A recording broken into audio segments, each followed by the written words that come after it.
सर्वप्रथम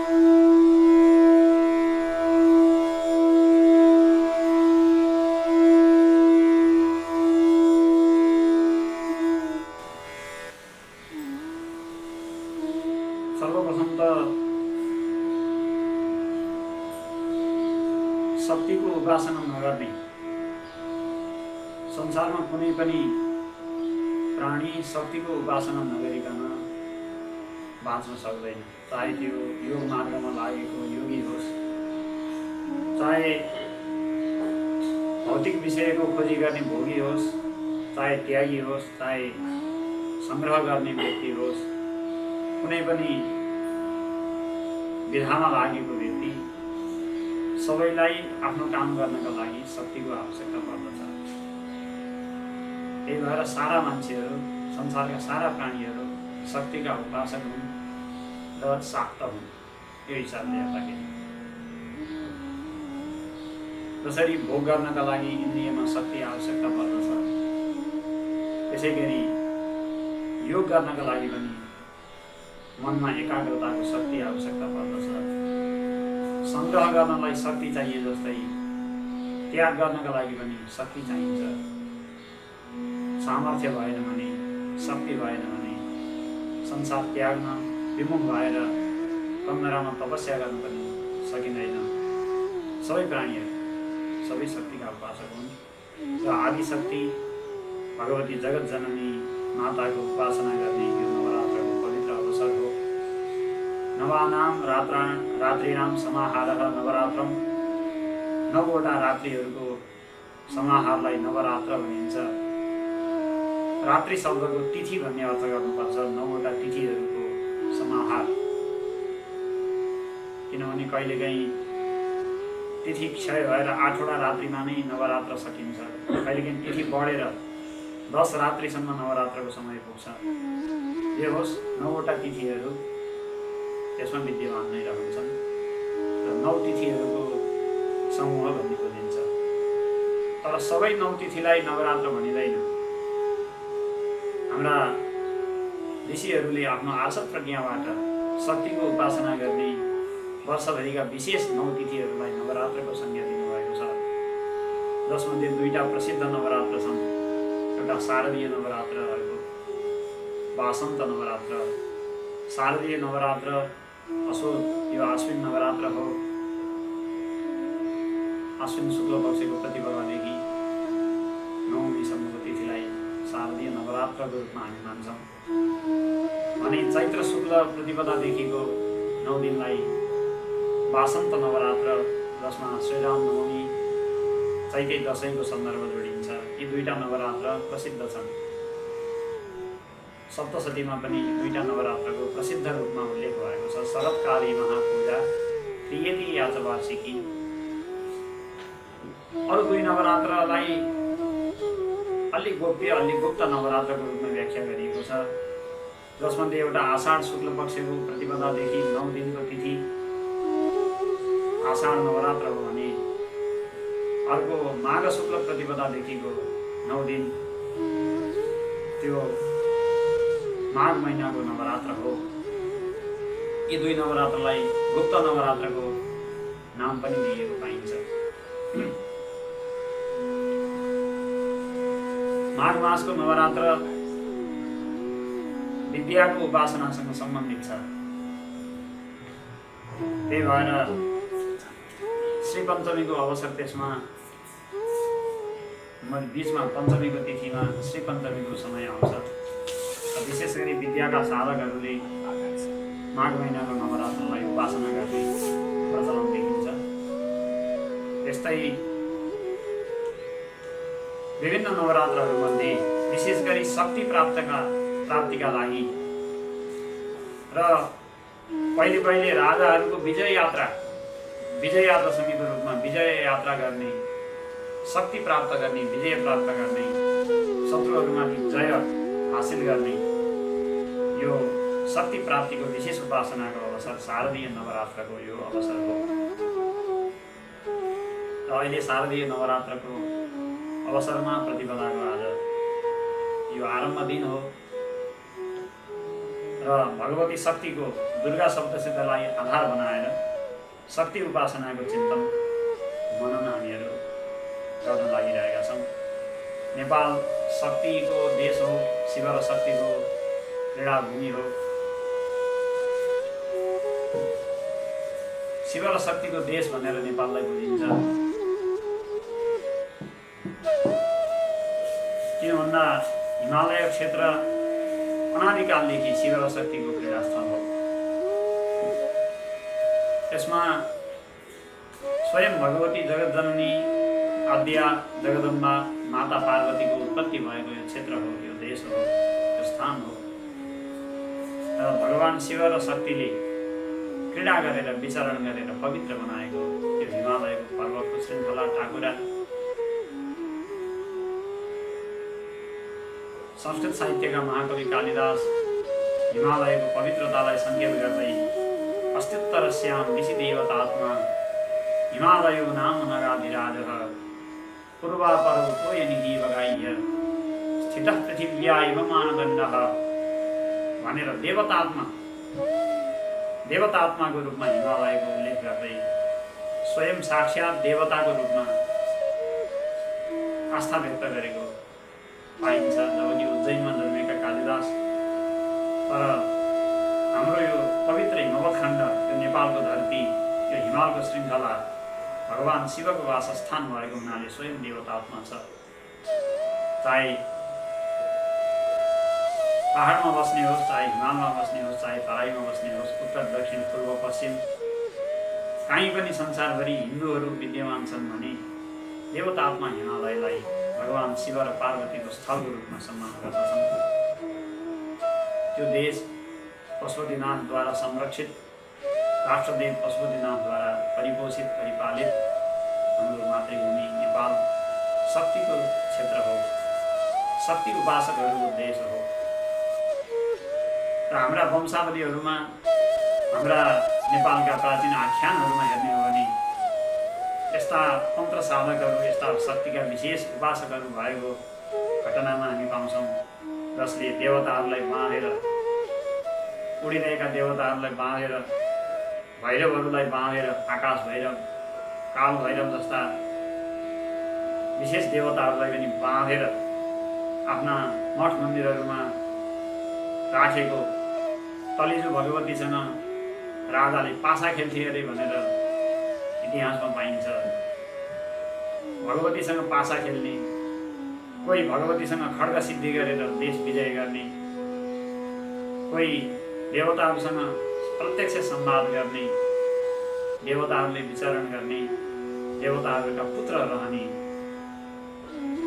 अमृतमय परमात्माका पुत्रहरू निवास गर्ने हाम्रो यो अजर अमर नेपाल धरती हो। र शक्ति उपासनाको यो विश्वव्यापी सन्दर्भमा नेपाल झन् अत्यधिक शक्ति उपासक र शक्तिको साधक भएर देखा पर्नुपर्छ।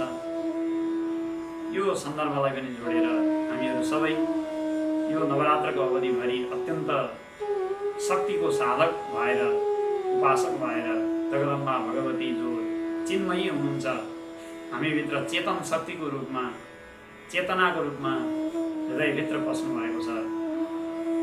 या देवी सर्वभूतेषु चेतनेत्य विनीयते नमस्तस्यै नमस्तस्यै नमस्तस्यै नमो नमः सप्तशतीमा पनि चेतनाको रूपमा, चिति रूपेण संस्थिता भनेर चैतन्य तत्त्वको रूपमा, ज्ञान स्वरूप तत्त्वको रूपमा भगवतीलाई व्याख्या गरिएको छ। हामीबाट त्यो चैतन्य निकालिदिने हो भने हामी रहँदैनौँ, अपितु हामी तत्कालै लास भन्छौँ। यो हामीलाई थाहा छ। जबसम्म त्यो चैतन्य हामीभित्र विद्यमान छ तबसम्म माता माता छिन्, पिता पिता रहन्छन्, अथवा आफ्ना बन्धु बान्धव, इष्टमित्र, साथी सङ्गाती सबै आफ्ना आफन्त अथवा इष्टहरू रहन्छन्। जब त्यो चैतन्य तत्त्व निस्केर जान्छ तब न इष्टमित्र रहन्छन्, न बन्धु बान्धव, न माता पिता, न साथी भाइ, कोही पनि रहँदैनन्। अपितु तिनीहरू सबै सब हुन्छन्। यहाँसम्म कि तन्त्र सिद्धान्त अनुसार त भगवान शिव समेत शक्तिले रहित हुनुभयो भने सब हुनुहुन्छ भन्ने मान्यता पाइन्छ। शिवस्तु निर्गुणम ब्रह्म इकारः शक्तिरुच्यते इकाराभावतो नूनं सबैवावशिष्यते। शिव भनेको निर्गुण ब्रह्म हो र शिव ब्रह्मबाट यदि इकार निकालिदिने हो भने शिवमा इकार जोडिएको छ नि, शिवमा ई जोडिएको छ, त्यो शिव शब्दबाट यदि ईलाई निकालिदिने हो भने के बाँकी रहन्छ? सब मात्रै बाँकी रहन्छ। तपाईँको सब शब्दको संस्कृतको अर्थ हुन्छ लास, अर्थात् शक्ति नजोडिएको भए, शक्ति शिवसँग नटाँसिएको भए शिव पनि सब बन्नुहुन्थ्यो। उहाँले पनि सब बन्नुहुन्थ्यो अर्थात् केही पनि गर्न समर्थ हुनु हुँदैन थियो। सामान्य जीवको के कुरा, भगवान शिव समेत शक्ति रहित हुनुभयो भने केही गर्न सक्नुहुन्न। भगवत्पाद शङ्कराचार्य सौन्दर्य लहरीको आरम्भमा यही कुरा आफ्नो पद्यमा व्यक्त गर्दै भन्नुहुन्छ, शिवः शक्त्यायुक्तो यदि भवति सक्तः प्रभवितुं न चेदेवं देवो न खलु कुशलः स्पन्दितुमपि। अर्थात् न खलु कुशलः स्पन्दितुमपि, स्पन्दित हुन पनि न कुशलः भनेको हल्लिन पनि सक्नुहुन्न शिवले। अरू गर्न त कुरै छाडौँ, निग्रह अनुग्रह गर्न त कुरै छाडौँ, संसारको सृष्टि स्थिति संहार गर्ने त कुरै छाडौँ, रौँ बराबर हल्लिन पनि शिव सक्नुहुन्न यदि शक्तिले युक्त हुनु भएन भने। शिवको जो महिमा छ, शिवको जो देवाधिदेव महादेव भनेर जय जयकार सुनिन्छ, शिवको जो स्तुति उपासना आराधना हुन्छ, त्यो सबै कसको कारणले हो भन्दा शक्ति भएको कारणले हो। हुन पनि ईश्वरसँग यदि शक्ति नभएको भए, जीवलाई उद्धार गर्ने शक्ति, कृपा करुणा गरेर सारा पापलाई नष्ट गरिदिने शक्ति, आफ्ना भक्तहरूलाई संसारको बन्धनबाट फुकालिदिने शक्ति, जसरी एउटा गोठालोले आफूले चाहेको बेलामा आफ्नो गोठमा बाँधिएको पशुलाई दाम्बो खोलेर मुक्त गरिदिन सक्छ, त्यसै गरी अविद्याको पासले बाँधिएका, अज्ञानको पासोले डोरीले बाँधिएका जीवहरूलाई, पशुहरूलाई त्यो पासबाट, अज्ञानको जालोबाट मुक्त गरिदिने शक्ति शिवमा नभएको भए, शिव पशुपति नहुनु भएको भए शिवलाई कसले मान्ने? किन मान्ने? परमात्माले किन मान्ने? हाम्रो दुःखलाई शान्त गर्न नसक्ने भए परमात्माले किन मान्ने? केही पनि नभएको, एकदमै निठल्लो भएको भए शिवलाई परमात्मालाई किन मान्ने? मान्ने प्रसङ्गै छैन। त्यही भएर शिवलाई पशुपति भनेर भनिएको छ। शक्तिको कारणले नै शिव पशुपति हुनुहुन्छ, पशुपति भएकाले नै पूज्य। पशुपति शब्दको अर्थ गर्दै तन्त्रमा भनिएको छ, कुलार्णव तन्त्रमा 8 थरी पासहरूको वर्णन आउँछ र पासबाट बाँधिएको पशु हो, अनि जसले आफू पनि पासबाट नबाँधिकन अरूलाई पनि पासबाट मुक्त गराउन सक्छ, त्यो पशुपति हो भनेर तन्त्रशास्त्रले पशुपतिको व्याख्या गरेको छ। घृणा लज्जा भयं क्रोधा जुगुप्सा चेति पञ्चमी कुलं शीलं तथा जाति रष्टौ पाशा प्रकीर्तिताः पाशबद्धः पशुः प्रोक्तः पाशान्मुक्तः सदाशिवः। घृणा लज्जा इत्यादि 8वटा पासहरू छन्। यी पासहरूबाट जो बाँधिएको छ, अर्थात् मनका पूर्व संस्कारको जालोबाट, कर्मको बन्धनबाट अथवा अविद्याको गाँठोबाट जो बाँधिएका छन्, बाँधिएका जति सबै पशु हुन्। कतिसम्म भन्दा ब्रह्माद्याः स्थावरान्ताश्च पशवः परिकीर्तिताः। श्लोकको शब्द सुनेरै बुझ्नु होला। ब्रह्माद्याः स्थावरान्ताश्च पशवः परिकीर्तिताः। ब्रह्माजीदेखि लिएर रुख बिरुवासम्मका सारा प्राणीहरू पशु हुन्। त पशु होस् भनेर कसैले हामीलाई गाली गर्यो भने हामीलाई रिस उठ्छ, रिस उठ्नु त हामीले पशु पनि हामी मान्छे चेतनशील, हामी प्रबुद्ध भने जस्तो लाग्छ।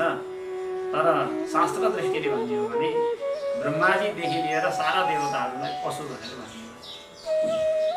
एकमात्र पशुपति त भगवान शिव हुनुहुन्छ। अरू सबै पशु हुन् किन अज्ञानको बन्धनबाट बाँधिएका छन्। शिव भनेको परमात्माको नाम हो। सारा आफूले जुन जुन परमात्मालाई उपासना गरिन्छ ती सबै शिव हुन्। शिव भनेको कल्याणको नाम हो। जो आफू स्वयं पनि पासबाट बाँधिनु भएको छैन, पासबाट मुक्त हुनुहुन्छ र अरूलाई पासबाट फुकाउन सक्ने सामर्थ्य राख्नुहुन्छ, उहाँ नै पशुपति हो। भनेपछि शक्तिको उपासक सबभन्दा धेरै शक्तिको प्रबल उपासक मध्ये भगवान् शिव पर्नुहुन्छ। र हामीले शक्तिको उपासना गर्ने भनेको शिवको पङ्क्तिमा गएर खडा हुने हो। सनातन हिन्दू धर्मको कुनै पनि उपासक, कुनै पनि साधक सिधै उपासना आरम्भ गरेकै दिनदेखि भगवानको पङ्क्तिमा गएर खडा हुन्छ। किनकि यहाँका आदि उपासकहरू स्वयं भगवानका अवतारहरू छन्। सनातन धर्मको अभ्यास गर्नु अथवा सनातन धर्मको पालन गर्नु भनेको रामको पङ्क्तिमा, कृष्णको पङ्क्तिमा, विष्णुको पङ्क्तिमा अथवा शिवको पङ्क्तिमा खडा हुनु हो। शक्ति उपासनामा मैले प्रवेश गरेकै दिन म शिवको पङ्क्तिमा खडा हुन्छु। किनकि आदि उपासक भगवान् शिव, त्यसपछि क्रमशः अरू सम्पूर्ण देवी देवता, अनि हुँदै हुँदै हुँदै दिव्य ऋषिहरू, महर्षिहरू, अनि मेरा पूर्वाचार्यहरू हुँदै त्यो शक्तिको उपासनाको क्रम, त्यो कडी, त्यो श्रृङ्खला मसम्म आइपुगेको छ। भनेपछि आफूलाई धन्य बनाउन, आफूलाई शिवको पङ्क्तिमा खडा गर्नु पनि हामी शक्ति उपासक हुनु आवश्यक छ। र यो शक्तिको उपासना गर्ने विशिष्ट पर्व हो।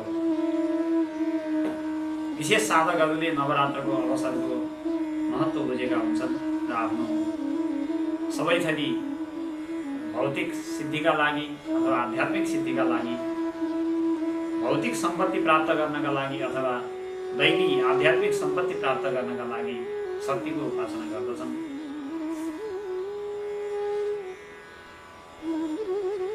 र भगवती शक्ति सारा प्राणीहरूभित्र चैतन्य रूपमा, चिन्मय तत्त्वको रूपमा बस्नुहुन्छ र हामीलाई हामी बनाएर बसिरहनु भएको छ।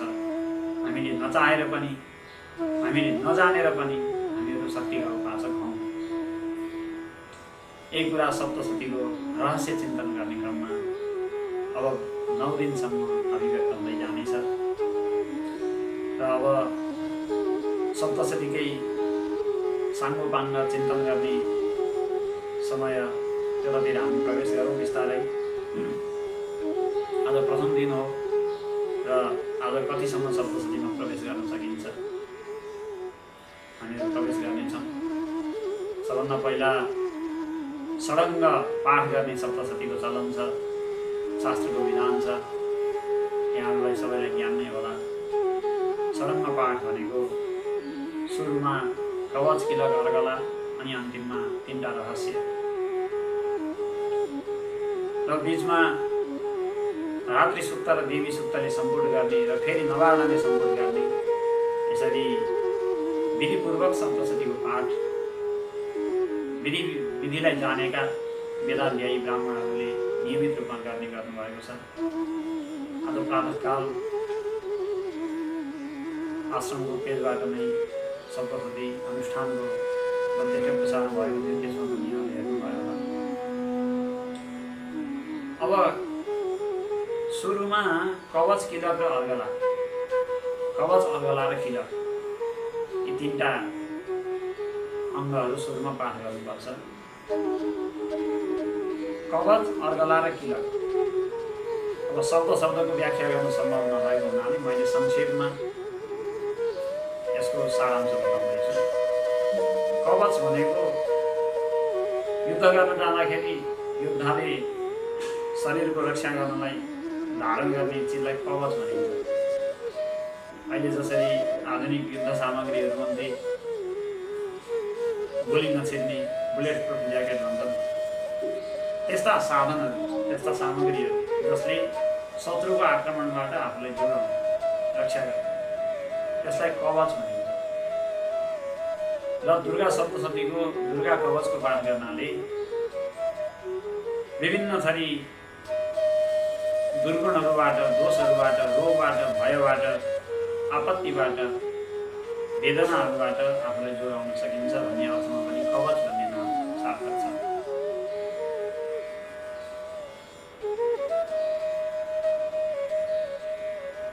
कवच शब्दको अर्को अर्थ हुन्छ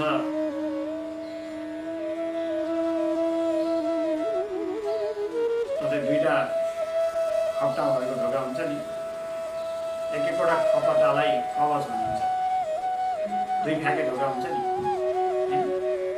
दुई फ्याके ढोका हुन्छ नि, त्यसको त्यो भागलाई पनि कवच भनेर भनेपछि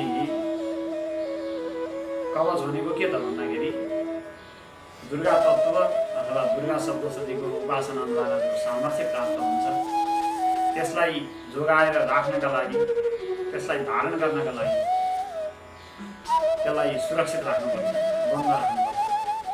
नत्र कसैले चोरी दिने डर हुन्छ, अर्काले लगिदिने डर हुन्छ। जसरी आफूसँग सुन चाँदी हिरा जवाहरात बहुमूल्य वस्तुहरू छन् भने त्यसलाई जोगाएर राखिन्छ, ढोका बन्द गरेर।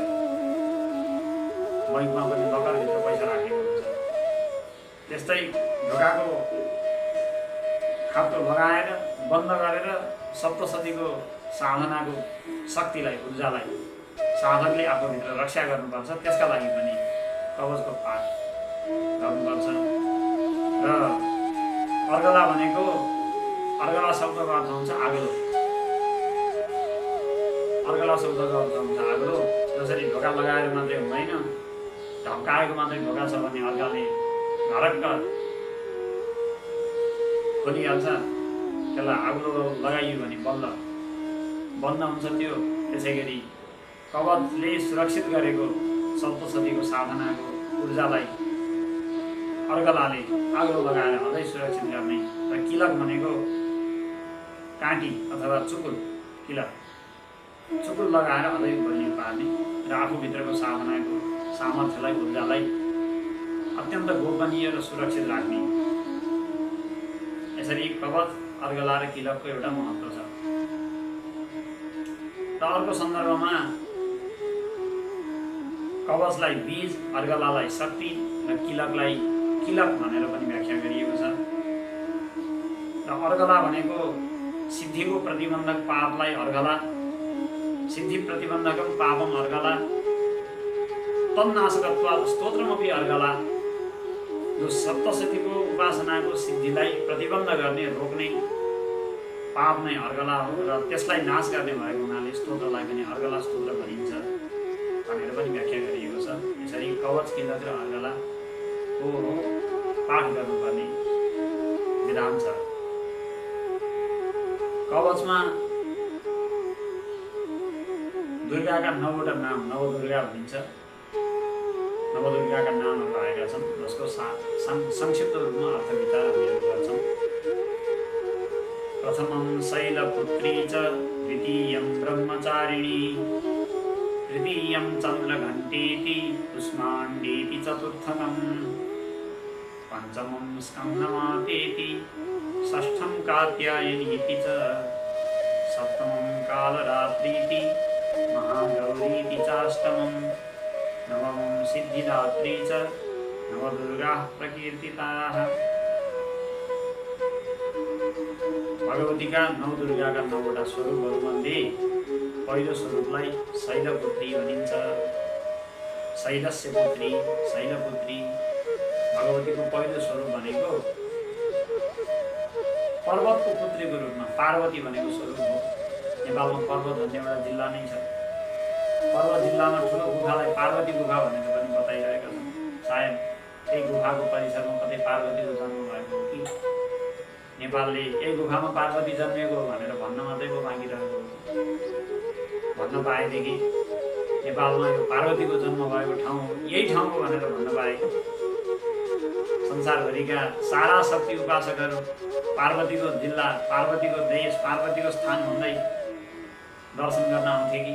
त्यसरी जनकपुरमा जानकीको भव्य मन्दिर र एउटा विश्वास, जनविश्वास भएकाले संसारभरिका सबै राम भक्तहरू, सीताका उपासकहरू जानकीको दर्शन गर्न भनेर, ढोग्न भनेर आउँछन्। त्यस्तै पार्वतीका उपासकहरू पार्वतीको दर्शन गर्न आउँथे कि जे होस्, पहिलो शक्तिको अवतार शैलपुत्री हो, जो पर्वतको पुत्रीको रूपमा जन्मिनु भएको छ। शैलपुत्री भन्ने पहिलो नामले अर्को एउटा कुराको पनि सङ्केत गर्छ। आखिर चेतनाको सुरुवात, शक्तिको सुरुवात, प्रकाशको झिल्कोको आरम्भ पहाडबाटै हुन्छ, किनकि सूर्यको पहिलो किरण पनि पहाडको टाकुरामा पर्छ अनि बल्ल खोजमा र अरू समथर मैदानमा भाग्नु पर्छ। सूर्यको सबभन्दा पहिलो किरण सगरमाथाको शिरमा टल्किन्छ अनि बल्ल हामी निवास गरेको भागमा आइपुग्छ। चेतनाको पहिलो झिल्को उचाइमा नै अभिव्यक्त हुन्छ। जो मान्छे जति उचाइमा, चाहे भौतिक रूपमा होस् चाहे मानसिक रूपमा होस्, जति उचाइमा पुग्छ त्यति चेतनाको झिल्कोसँग जोडिँदै जान्छ। व्यवहारका अपेक्षाबाट, रागबाट, द्वेषबाट, षड्यन्त्र, दम्भ, दुर्भाव अथवा साना एकदम साना किरा फट्याङ्ग्राको जस्तो दिमागबाट उड्दै जति मान्छे उचाइमा जान्छ त्यति चैतन्य रूपी शैलपुत्री, उचाइमा अभिव्यक्त हुने भगवती उसभित्र प्रकट हुँदै जानुहुन्छ। पहिलो झिल्को त सबभन्दा उचाइमा जो बसेको छ उसैले प्राप्त गर्ने हो। पहिलो अवतार पनि शैलपुत्री हो। पहाडले त्यो सौभाग्य प्राप्त गर्यो। त्यही भएर नेपाललाई पहाडको देश भन्नुमा के आपत्ति, हिमालको देश भन्नुमा के आपत्ति? किनकि हिमालको देश भनेको त चेतनाको देश भनेको हो नि। वेदमा पनि मन्त्र आउँछ, उपहरि गिरिणाम सन्नमेज नदीनाम धिया विप्रो अजायत। गिरिणाम उपहरि नदीनाम सन्नमे विप्रः अजायत। अलिअलि संस्कृत पढेकाहरूले त बुझ्नु भएकै होला।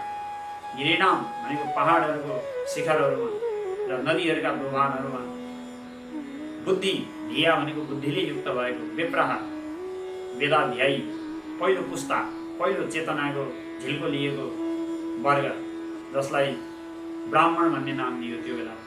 अब अहिले ब्राह्मणवाद, बाहुनवाद भनेर विभिन्न यसको चाहिँ सन्दर्भ अर्कै छ। व्यक्तिगत कमजोरीले अथवा व्यक्तिहरूका आपसको मालिन्यले, व्यवहारले चर्चा परिचर्चाको विषय बनेको भए पनि सुरुमा हाम्रो वेदमा र पुराणमा ब्राह्मण भन्ने नाम एउटा अत्यन्तै पवित्र नाम हो। सित्तैमा जन्मिएको घरमा ब्राह्मण हुन पाइने चाहिँ हाम्रो शास्त्रमा व्यवस्था छैन।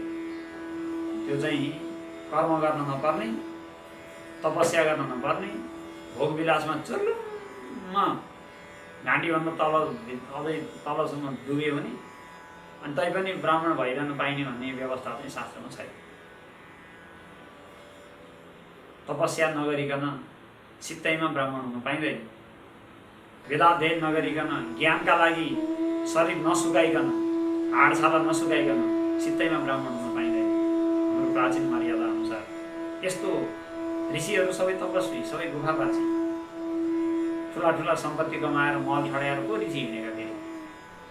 लेखनाथले बुद्धि विनोद प्रश्नोत्तरीमा भनेका छन्, डटी जुत्ता कोट छडी लिइकन रवा फिगई मोज मजा उडाउन खराब ठान्थ्यो ऋषिवृन्दले किन तलाई मालुम छ कि यो कुरा मन। सारा संसारलाई नै नयाँ रचना गर्न सक्ने विश्वामित्र, सृष्टि नै नयाँ रच्न सक्ने विश्वामित्र, तर विश्वामित्रले 14 तले घर बनाएर, 14 तले अनि 140 तले घर बनाएर अहिलेको बुर्ज खलिफा भन्दा पनि ठुलो, त्योभन्दा पनि अग्लो आलिसान महल बनाएर बस्न सक्दैन थियो त। तर त्यही कोसीको किनारमा, यत्रो सानो पर्णकुटीमा त्यही कोसीको किनारको सिरो काटेर, त्यहीँको खर काटेर कुटी बनाएर बस्नु विश्वामित्र। संसारलाई नै चुनौती दिन सक्ने त्यस्ता वशिष्ठ, विश्वामित्र जस्ता महर्षिहरू कहिले पनि भोगमा रहनु भएन। किनकि भोगमा रहनु ऋषिहरूको काम होइन, त्यो चेतनाको संरक्षण गर्नु उहाँहरूको काम हो। शैलपुत्री शैलमा, शिखरमा, पहाडको टाकुरामा पहाडकी छोरी भएर अभिव्यक्त हुनुभयो भगवती जगदम्बा। प्रथम शैलपुत्री छ। दोस्रो उहाँको स्वरूप द्वितीय ब्रह्मचारिणी, ब्रह्म चारयितुं प्रापयितुं शीलं यस्याः इति ब्रह्मचारिणी। अर्थात् ब्रह्ममा पुर्याइदिने स्वभाव छ जसको। ब्रह्मचारिणी शब्दको अर्थ हुन्छ ब्रह्ममा पुर्याइदिने स्वभाव छ जसको। भगवतीको एकमात्र काम भनेको के हो भन्दा ब्रह्ममा पुर्याइदिने अथवा शिवलाई चिनाइदिने। शिवतत्व के हो भन्ने कुरा चिनाउनका लागि भगवती भन्दा बाहेक अरू कसैले चिनाएर चिनिन सकिँदैन। किनकि शिवको अर्धाङ्गिनी हुनुहुन्छ, उहाँले भन्दा शिवलाई अरूले कसले चिनेको छ? उहाँले चिनाए मात्रै चिनिन्छ, नत्र चिनिँदैन। ब्रह्मविद्या रूपिणी हुनुहुन्छ उमा। केनोपनिषदमा ब्रह्मविद्या रूपिणी उमाको प्रसङ्ग आउँछ। केनोपनिषदमा र इन्द्रलाई ब्रह्मविद्या रूपिणी उमाले ब्रह्म हो, त्यो तत्त्व ब्रह्म तत्त्व हो भनेर चिनाइदिएको प्रसङ्ग पनि आउँछ। यसरी योग्य व्यक्तिहरूलाई ब्रह्म चिनाइदिने। कोही योग्य यदि व्यक्ति आयो भने संसारको आकाङ्क्षाले वासनाले रहित भएको शुद्ध मन भएको कोही व्यक्ति आयो भने त्यसलाई ब्रह्म चिनाइदिने, दया गरेर कृपा गरेर। त्यस्तो भगवतीको स्वभाव छ। ब्रह्मचारिणी हुनुहुन्छ। तेस्रो भगवतीको स्वरूप हो चन्द्रघण्टा। तृतीयम चन्द्रघण्टेति। चन्द्रघण्टा भन्ने शब्दको अर्थ हुन्छ चन्द्रभन्दा पनि बढी शीतल, कोमल, मृदु र अमृतमय। चन्द्रमा अमृतको खानी हो, चन्द्रमा शीतलताको खानी हो, चन्द्रमा कोमल, अत्यन्तै कोमल हो। तर भगवती त्यो चन्द्रभन्दा पनि श्रेष्ठ, अत्यन्त कोमल, अत्यन्त मृदु र परम अमृतमय हुनुहुन्छ। चन्द्रम घण्टयति प्रतिवादितया भासते इति चन्द्रघण्टा। चन्द्रम घण्टयति प्रतिवादितया भासते भनेको चन्द्रसँग पनि जोरी खोज्ने, चन्द्रलाई पनि जित्ने। जोरी खोज्ने भनेको जित्ने। के गरेर जित्ने भन्दा चन्द्रमाको श्रेष्ठतालाई पनि आफ्नो श्रेष्ठताले जित्ने। भगवतीलाई चन्द्र घण्टा भनिन्छ। अथवा अर्को अर्थ पनि छ चन्द्रः घण्टायाम यस्याः सा चन्द्रघण्टा। जसको हातमा रहेको घण्टामा चन्द्रमाको चिन्ह लागेको छ, चन्द्रमाको खुली लागेको छ। यस अर्थमा पनि भगवतीलाई चन्द्रघण्टा भनिन्छ। तृतीयम चन्द्रघण्टेति कुष्माण्डेति चतुर्थकम। चौथो भगवतीको स्वरूपलाई कुष्माण्डा भनिएको छ। कुष्माण्डा भनेको के हो? कुष्माण्डा शब्दको पनि विशिष्ट अर्थ छ। पहिलो कुरा त कुष्माण्ड भनेको चाहिँ संस्कृत साहित्यमा कुविन्डो भन्ने अर्थ लाग्छ। कुविन्डो। भगवतीलाई कुविन्डो लिएको हुनाले कुष्माण्डा भनिएको हो कि भन्ने पनि मान्छेलाई जिज्ञासा हुनसक्छ। तर कुविन्डो लिएको भरमा मात्रै कुष्माण्डा भनिएको होइन। कुष्माण्डा शब्दको अर्थ छ कुत्सितः ऊष्मः अण्डे यस्यः। कुत्सितः ऊष्मः यस्मिन् सः कूष्मः। कुत्सिता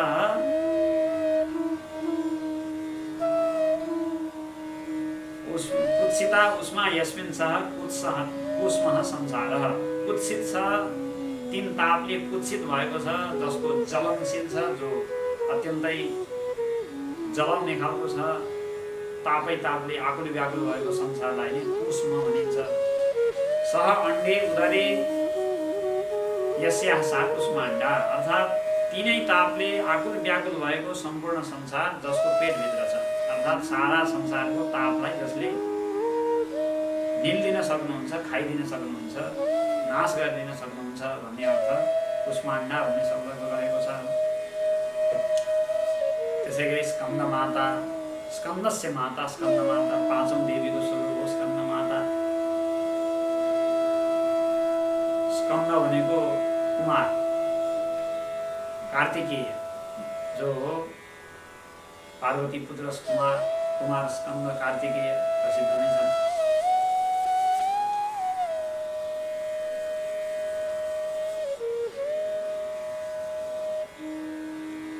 र उपनिषद अनुसार चाहिँ सनत कुमारलाई पनि स्कन्द भनिएको छ।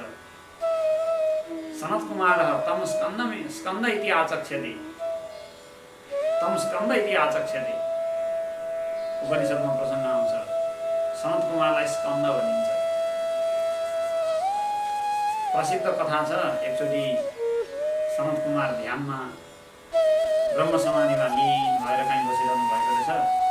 सर्वत्र ब्रह्म दृष्टि, सर्वत्र शिव दृष्टि गरेर कोही आयो कोही गयो थाहा नै नपाउने गरी एकदमै शान्त आत्मलीन भएर स्कन्द सनत कुमार बसिरहनु भएको रहेछ। त्यही बेलामा भगवती शिवसँग वृषभमाथि चढेर यात्रा गर्दै हुनुहुन्थ्यो।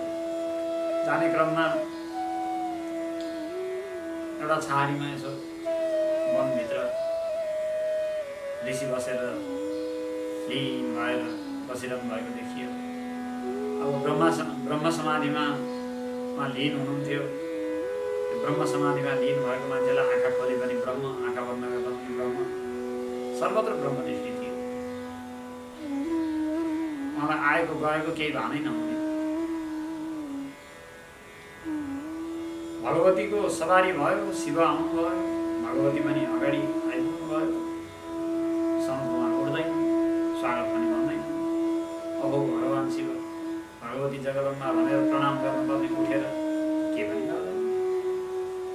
ढसमास भएर उँट बसे जस्तो बसिरहेछन्। शिवजीलाई त रिस उठेन, पार्वती मातालाई रिस उठेन। त्यो एउटा लीला हो, रिस उठ्यो। यसले मेरो पतिदेवको अपमान गर्ने ऊट जस्तो भएर बसिरहँदो रहेछ। आउँदाखेरि पनि नउठिकन जा त ऊट भइजा भनेर श्राप दिनुभएछ। अनि अब पार्वतीले माताले श्राप दिएपछि नबोल्ने कुरो हुन्छ। सामान्य तपस्या गरेको मान्छेले त चित्त दुखाएर कसैको केही भन्यो भने त्यसलाई चाहिँ श्राप लाग्छ भन्छ। पार्वती माताले भनेको श्राप नलाग्ने कुरो भएन, ऊट भन्नुभएछ। अनि त्यही छाडीमा त्यही काँडाको रुख थियो, त्यहीँ चलेर ऊट भएर चलेर बसिरहनु भएको रहेछ। फेरि अर्कोचोटि सवारी भयो,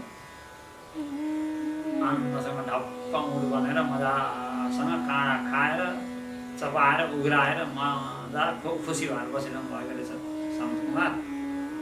देवीलाई करुणा त फेरि करुणाको मूर्ति हुनुहुन्छ। एकचोटिको झोकमा ऊट बन्नु भने पनि फेरि अर्कोचोटि त इच्छा भयो, त्यो ऋषिले के गरिरहेका छन् हेर्नु पऱ्यो। शिवजीलाई भन्नुभयो होइन त्यही बाटोबाट जाउँ न, के रहेछ हिजोको श्राप त दियो ऋषिलाई, बिचरा के भएको यसो हेर। एकदम मस्त भएर उही भावमा सनत कुमार बसिरहनु भएको थियो। अनि ऋषि के छ दुःख लाग्यो होला मैले ऊट बनाइदिएँ भन्दाखेरि होइन माता परम कल्याण गर्नुभयो, एकदम मेरो त परम हित परम कल्याण गर्नु। के कल्याण भयो? ऊट बन्नु पनि कल्याण हो भन्दाखेरि भन्नुभयो हो त नि, कल्याण त भयो। मेरो मनभित्रको जो ब्रह्म समाधि हो, ब्रह्म भाव हो, सर्वत्र चिन्मय तत्त्वको दर्शन गर्ने भाव हो, त्यो कतै गायब भएको छैन। बरु पहिला मनुष्य शरीरमा हुँदा सूर्योदय भयो, लौ नदीमा स्नान गर्नु पर्यो, सूर्यास्त भयो फेरि स्नान गर्नु पर्यो, त्रिकाल स्नान त्रिकाल सन्ध्या, एउटा मर्यादा राख्नका लागि, शास्त्रको मर्यादालाई सुरक्षित राख्नका लागि पनि मैले केही न केही व्यवहार देखाउनका लागि भने पनि, लोक शिक्षाका लागि भने पनि गरिरहनु पर्ने हुन्थ्यो। आज हजुरले ती सबै झन्झटबाट मलाई मुक्त गराइदिनु भयो। दिनभरि पनि ब्रह्म समाधि, रातभरि पनि ब्रह्म समाधि। भोक लाग्यो जुरुक्क उठ्यो, काँडा खायो, खाना कहीँ मिठो पकाउन जानु परेन, भिक्षा माग्नु भनेर घर घर चाहनु परेन। यो चामल, यो सब्जी, यो चाहिँ आलु हो, यो चाहिँ साग हो, यो मुला हो, यो बन्दा हो भनेर भेद दृष्टि राख्नु परेन। ऊँटलाई के भन्छ मुला बन्दा, नमुला नबन्द। हाम्रो मय शास्त्रमा जाडो महिनामा धेरै जस्तो बन्दा र मुला सब्जी हुन्छ होइन। अनि त्यसपछि अब 4 महिना 3 महिनासम्म लगातार। अनि हाम्रा यहाँका विद्यार्थीहरूले कहिलेकाहीँ कविता कार्यक्रमहरूमा अथवा यस्तै रमाइलो मनोरञ्जनको कार्यक्रममा त्यहाँ उडाउँदै भन्छन् बिहान आलु र मुला, बेलुका मुला र आलु, नयाँ नयाँ सब्जी। बिहान आलु र मुला, बेलुका मुला र आलु दोहोरिएको दोहोरी। के मतलब मान्छेलाई पो मुला दोहोरिएको दोहोरी भयो भन्नु, बन्द दोहोरिएको दोहोरी भयो भन्नु। उठलाई के मतलब मजासँग काँडा खायो, कसैले खान नसक्ने कुरा पनि खान सकियो। आहार खोज्न कहीँ जानु परेन, काँडा खानेलाई आहार खोज्न कहाँ जानु, मिठो खानु पो आहार खोज्नु चारतिर जानु। त्यहीँ उठ्यो, घरौँ चऱ्यो, आहार त्यहीँ बस्यो, मजासँग शीतलमा बस्यो। उठलाई पानी पनि कम्ती हुनुपर्ने, कस्तो मजा, एकदम मजा छ हजुर। मलाई एकदम परम कल्याण गरिदिनु भनेपछि त भगवतीलाई एकदमै करुणा उठिहाल्यो। यी चाहिँ यस्ता ब्रह्मज्ञानी रहेछन्, यिनलाई छोरो बनाउनु पाए कस्तो हुन्थ्यो भन्ने भएछ। माताको स्वभाव त हो, छोरा बनाउनु खोज्छन् माताहरूले। ल तिमी छोरा बन्छौ भनेर भन्नु। अब हजुरले उठ बनाउँदा त बने, हजुर छोरा बनाउँदा के हुन बनिहाल्यो। ल उसो भने मेरो छोरा भन्, तिमी स्कन्द कार्तिकेयको रूपमा मेरो छोरा भन्। हुन्छ हजुर, हस्। तिनी स्कन्द भनेर सनत कुमार नै स्कन्दको रूपमा आउनुभएको हो। त्यही भएर सनत कुमारको भाव मनुष्य भाव होइन, दिव्य भाव। सनत कुमार अरू कुमारहरूभन्दा दिव्य भावमा हुनुहुन्छ र सायद त्यसैले गरेर होला सनत कुमारलाई मनुष्य पितृहरूको तर्पण गर्ने क्रममा त्यहाँ अरू सनक सनन्दन सनातनको तर्पण गरिन्छ, सनत कुमारको नाममा तर्पण गरिने। किन भन्दा ती मनुष्य भावमा रहेका अरूभन्दा सनत कुमार दिव्य भावमा हुनुहुन्छ, माथि आरूढ हुनुहुन्छ। स्वयं स्कन्द कार्तिकेयको रूपमा हुनुहुन्छ। पार्वती पुत्र दिव्य भावमा बनेको हुनाले मनुष्यताको तहभन्दा माथि त्यो स्कन्द माता, स्कन्दको पनि माता भन्ने अर्थ यहाँ आउँछ। स्कन्द जस्ता सनत कुमार जस्ता ब्रह्मज्ञानीले पनि जसको पुत्रको रूपमा बन्न स्वीकार गर्नुभयो, भगवतीको पुत्र बन्न पाए, कहिले पुत्र बन्न नखोज्ला र यति धेरै करुणामयी अथवा मातृवात्सल्य उहाँमा भरिएको छ भन्ने अर्थ पनि यसबाट निस्किन्छ। अब देवीको छैटौँ स्वरूप छ कात्यायनी। कात्यायन भन्ने ऋषिको आश्रममा प्रकट भएर कात्यायनको पुत्रीको रूपमा आफूलाई मानेर भगवतीले कात्यायनी नाम धारण गर्नुभएको। कात्यायन भन्ने प्रसिद्ध ऋषि छन्।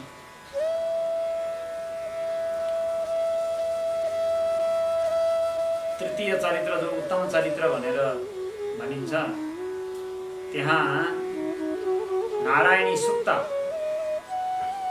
शरणागत दीनार्थ परित्राण परायणी सर्वस्याति हरिदेवी नारायणी नमोस्तुति इत्यादि जो नारायणी सुक्त भनेर त्यहाँ नारायणी नमोस्तुति इत्यादि मन्त्रहरू आएका छन्। त्यो नारायणी सुक्तको अधिष्ठात्री कात्यायनी हुनुहुन्छ भनेर पनि ग्रन्थहरूमा उल्लेख छ। जो उस कात्यायन ऋषिको पुत्रीको रूपमा उहाँले आफूलाई कात्यायनी बनाउनु भएको छ। छैटौँ देवीको स्वरूप हो। सप्तमं कालरात्रि इति महागौरी इति चाष्टमं। सातौँ स्वरूप हो कालरात्रि। कालरात्रि भनेको के भन्दा कालस्य अधिरात्रिः नासिका इत्यर्थः। अर्थात् संसारलाई मार्ने काल, त्यो काललाई पनि मार्ने को भन्दा कालिका भगवती। त्यही भएर त काली भनिन्छ भगवतीलाई। काली भनेको कालो भएर काली भनेको होइन, कालो भएर काली भनेको होइन। होला भगवतीको रूप कालो पनि होला, किन भन्दा जहाँ केही रूप हुँदैन त्यहाँ कालो रूप हुन्छ। केही पनि रूप नभएको चिल्ला भनिन्छ कालो। जस्तै रातको अँध्यारोमा कुनै पनि रूप छैन, तर अँध्यारोको रूप कस्तो देखिन्छ? कालो। के त्यो कालो रूप देखियो हो त भन्दा भयो। यदि कालो रूप अँध्यारोमा देखिने भए त कालो कपडा, कालो मान्छे, कालो छाता अँध्यारोमा देखिनु पर्ने। अँध्यारोमा कालो छाता देखिन्छ अथवा कालो अँगार देखिन्छ? कालो चिज अँध्यारोमा थाहा हुन्छ? थाहा हुँदैन। कालो रोड, पिच गरेको रोड कालो हुन्छ, अँध्यारोमा रोड देखिनु पर्ने। कालो छ कमसेकम, कालो देखिन्छ भने रोड देखिनु पर्ने, देखिँदैन। राति बत्ती किन हाल्नु पर्ने? रोड देखिने भएदेखि राज्यको खर्चै हुँदैन। अँध्यारोको कालो भनेको देखिएको कालो होइन। त्यो कालो कस्तो हो भन्दा केही पनि नदेखिएको कालो, अर्थात् जहाँ कुनै रूप देखिँदैन त्यहाँ कालो देखिन्छ।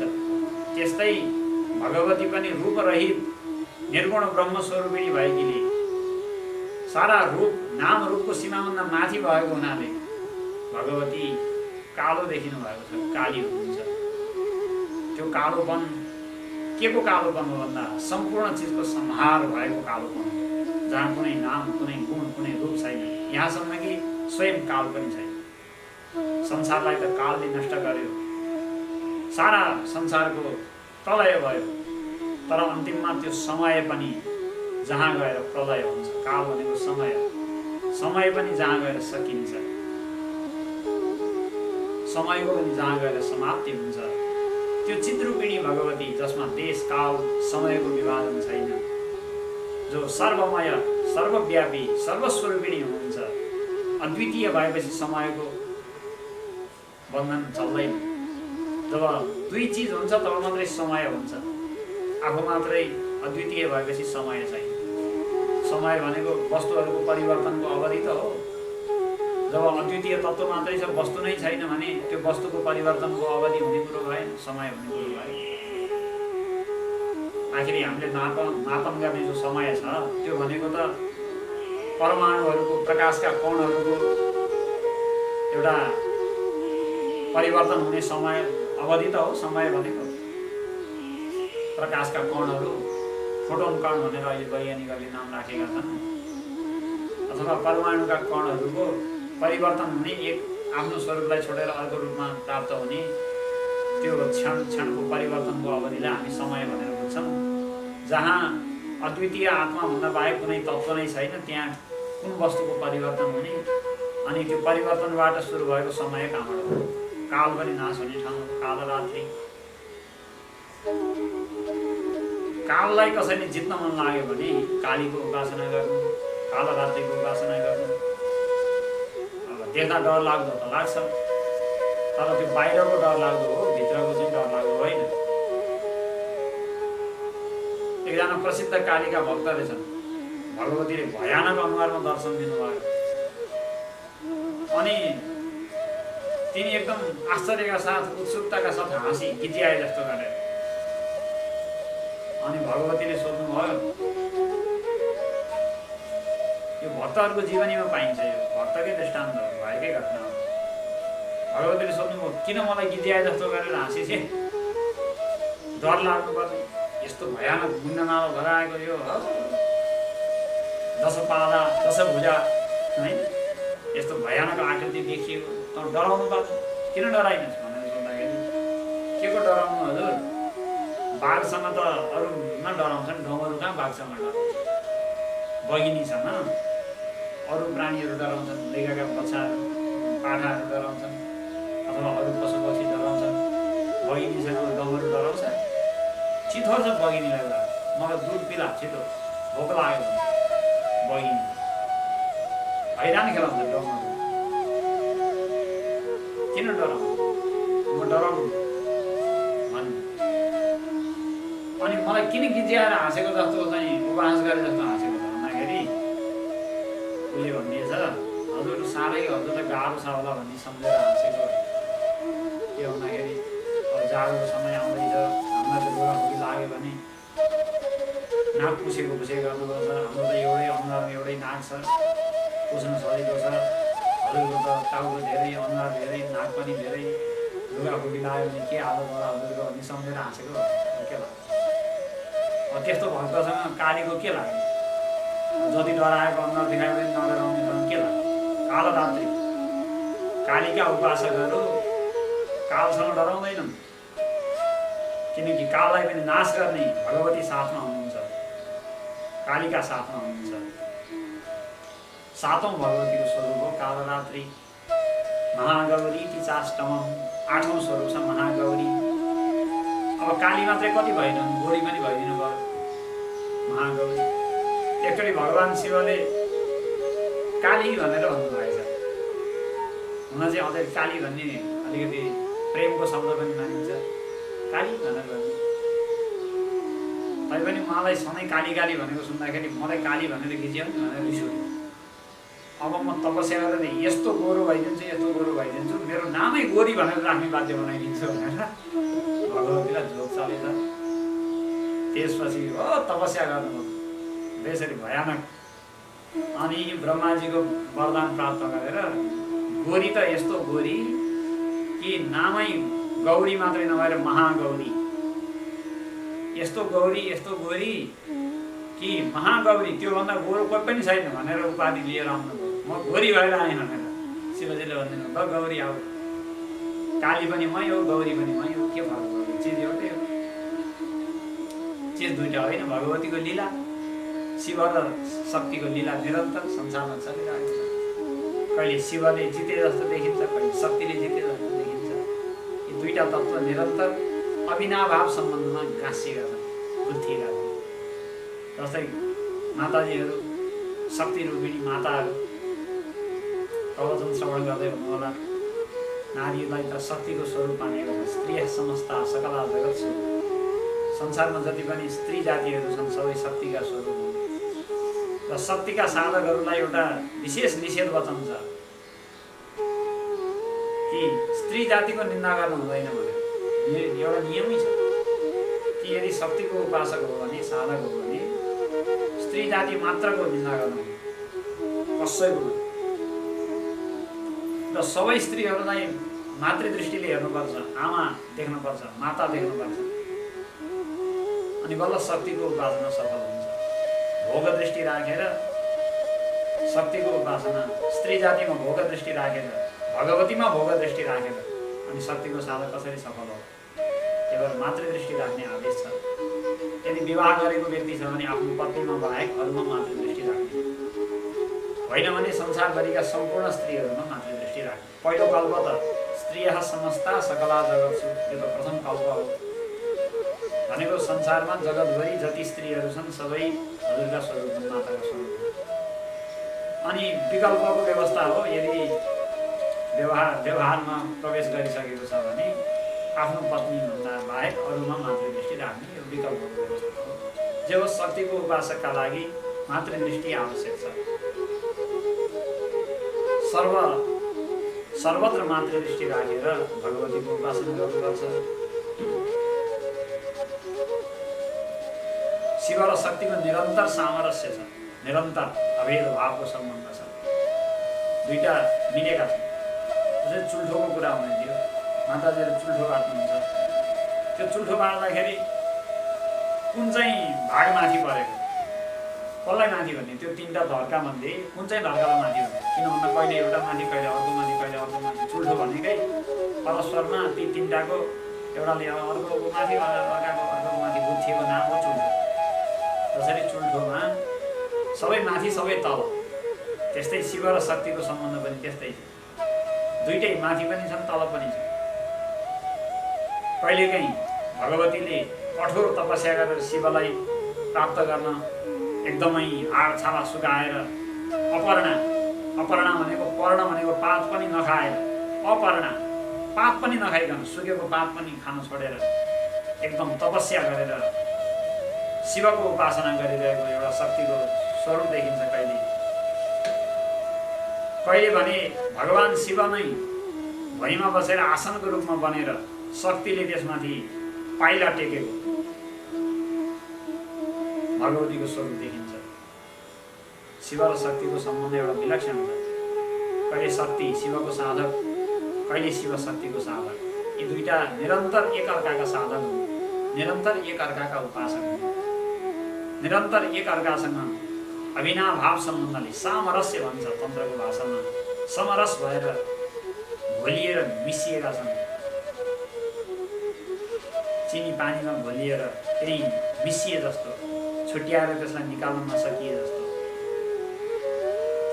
रसभित्र माधुर्य घोलिए जस्तो, महभित्र मिठास घोलिए जस्तो, चन्द्रमाभित्र चन्द्रमाको प्रकाश घोलिए जस्तो शिव र शक्ति एकअर्काबाट नछुट्टिने तत्त्वको रूपमा छन्। प्रकाश र विमर्शको रूपमा तन्त्रशास्त्रले व्याख्या गरेको छ। शिव प्रकाश हो भने शक्ति विमर्श हो। विमर्श भनेको प्राकट्य, प्रकाशले विमर्श, विमर्शले प्रकाश, यी दुईटा परस्परमा एकअर्काको सहयोगी र एकअर्कासँग निरन्तर सम्बन्धित भएर लागेका छन्, अविनाभाव सम्बन्धले गाँसिएका छन्। अब महागौरी हुनुभयो, कहिले काली हुनुहुन्छ, कहिले गौरी हुनुहुन्छ र नवौं स्वरूपमा सिद्धिदात्री, नवमं सिद्धिदात्री च नवदुर्गा प्रकीर्तिताः, सिद्धिदात्रीको रूपमा भगवती बन्नुभएको छ। भगवतीका यी स्वरूपहरूको जसले स्मरण गर्छ उनीहरूलाई कुनै पनि अशुभ आइपर्दैन र कवचमा विभिन्न देवी शक्तिहरूद्वारा आफ्ना अङ्ग प्रत्यङ्गमा रक्षा भएको भावना गरिन्छ। किन भन्दा तन्त्रको नियम के छ भने देवो भूत्वा यजेत देवम ना देवो देवम अर्चयेत, देवता बनेर नै देवताको उपासना गर्नुपर्छ, देवता नबनिकन देवताको उपासना गर्न सकिन्न। जो शिव बन्दछ उनै शिवको उपासक बन्न सक्छ, जो स्वयं देवी बन्दछ उनै देवीको उपासक बन्न सम्भव छ। त्यही भएर देवीको उपासनाभन्दा पहिले आफूलाई देवी बनाउने यो सनातन धर्मको महिमा कस्तो छ। देवीको मन्दिरमा ढोग्न जानुभन्दा पहिला आफूलाई देवी बनाउने, अनि देवी भएर देवीलाई ढोग्ने, तब न देवीको आशीर्वाद मिल्छ। अहिले गएर नथु खाएर देवीले आशीर्वाद दिनुपर्ने आवश्यकता के छ? केही न केहीको लुलो बङ्गडो, मन आफ्नो ठाउँमा छैन, ठिक दिमाग आफ्नो ठाउँमा ठिक छैन, राग द्वेषले मस्त भएर अँध्यारो निद्रामा मोह निद्रामा सुतेर बसेको छ मदिरा पिए जस्तो, त्यस्तो लोक मलाई देवीले आशीर्वाद दिनुपर्छ भन्ने के छ? जो देवी बनेर जान्छ, स्वयंमा देवीको आह्वान गरेर देवीलाई आफूले स्थापित गरेर देवीको दर्शन गर्छ, उप्रति बल्ल देवीको ध्यान आकृष्ट हुन्छ। यो डरो मान्छे आयो, कोही आयो मेरो अगाडि एउटा तेजिलो झिल्को, देवीलाई पनि कमसेकम थाहा होस् न, भगवती गुहेश्वरीलाई तातो पुगोस्, गुहेश्वरी शिवलोक पशुपतिनाथको दर्शन गर्न कोही जाँदा शिवलोकमा त्यसको रात पुगोस्, त्यसको साधनाको तातोपन आयो एउटा कोही भक्त, यसलाई त मैले कृपा गर्नुपर्छ भनेर थाहा होस्। कमिला आए जस्ता लाइनका लाइन मान्छे आएका छन्, शिवजीलाई वास्ता हेरेर गर्ने फुर्सद छैन, फोटो खिचाउनका लागि मन्दिर वरिपरि झुमेर फोटो खिचाउनका लागि आएका छन्, टिका लगाएको फोटो खिच्यो, त्यो पनि शिवजीलाई हेरेर दर्शन गर्ने होइन, शिवजीसँग नजिक बसेर सेल्फी खिच्यो, अनि त्यहाँ दर्शन गर्ने भन्दा फेसबुकमा पहिला हाल्ने कहिले भनेर त्यतातिर चाहिँ रुचि बढी छ। त्यस्तो कमिलाको तातीसँग शिवको के साइन, के मतलबै छैन। त्यो भएर कवचमा के छ भन्दा अङ्ग प्रत्यङ्गमा भगवतीको स्थापना छ। प्राच्यां रक्षितो माम इन्द्रियाग्निया मुक्ति देवता, शिखा उद्योतिनी रक्षित उमा वर्धि व्यवस्थिता, मेरो शिखामा उमा उद्योतिनी भगवती रहनुहोस्, मूर्धा देशमा उमा बस्नुहोस्, मेरो निधारमा मालाधरी देवी बस्नुहोस्, मेरो भ्रूमध्यमा त्रिनेत्रा भगवती बस्नुहोस्।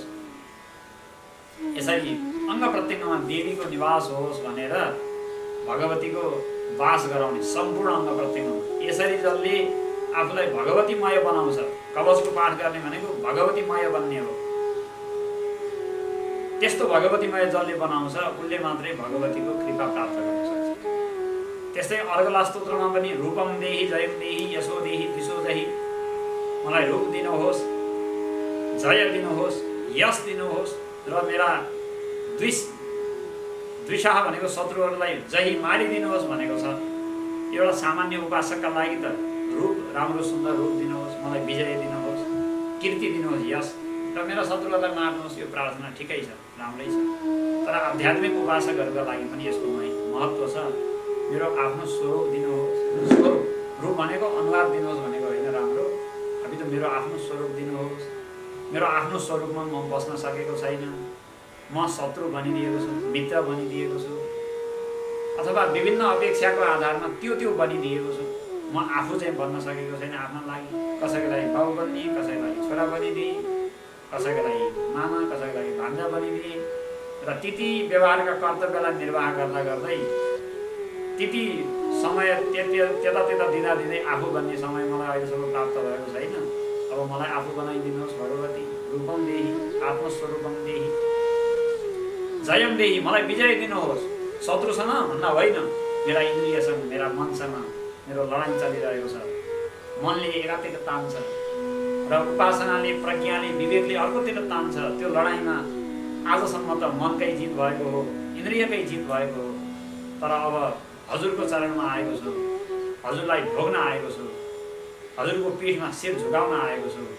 अब त मलाई विजय दिनुपर्छ। हजुरको प्रसाद शिरमा धारण गरेर गएपछि त्यसले मलाई विजय श्री दिनुपर्छ। केसँग भन्दा इन्द्रियसँग मनसँग विजयी हुन सकौँ, त्यो विजयी भएको कीर्ति मलाई प्राप्त होस्। यो लोकका प्राणीहरूले कीर्ति गाउने होइन, देवलोकका देवताहरूले कीर्ति गाउनु, ओहो यस्तो भगवानको भगवतीको भक्त भयो भनेर।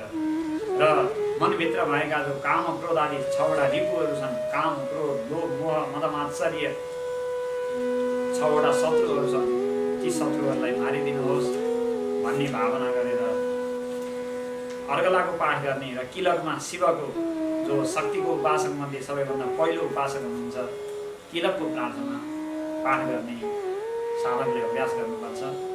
र यस सम्बन्धमा बाँकी रहेका केही प्रसङ्गहरू सहित अनि बिस्तारै सप्तशतीमा हाम्रो प्रवेश हुँदै जानेछ। बिचमा नवार्ण मन्त्रको अर्थ चिन्तन, त्यसको रहस्यार्थ के हो इत्यादि कुरा जति भन्न मिल्छ, जति बताउन सकिन्छ यन्त्र माध्यमले त्यति हामी बिस्तारै विचार गर्दै जानेछौँ। आज समय भइसकेको छ।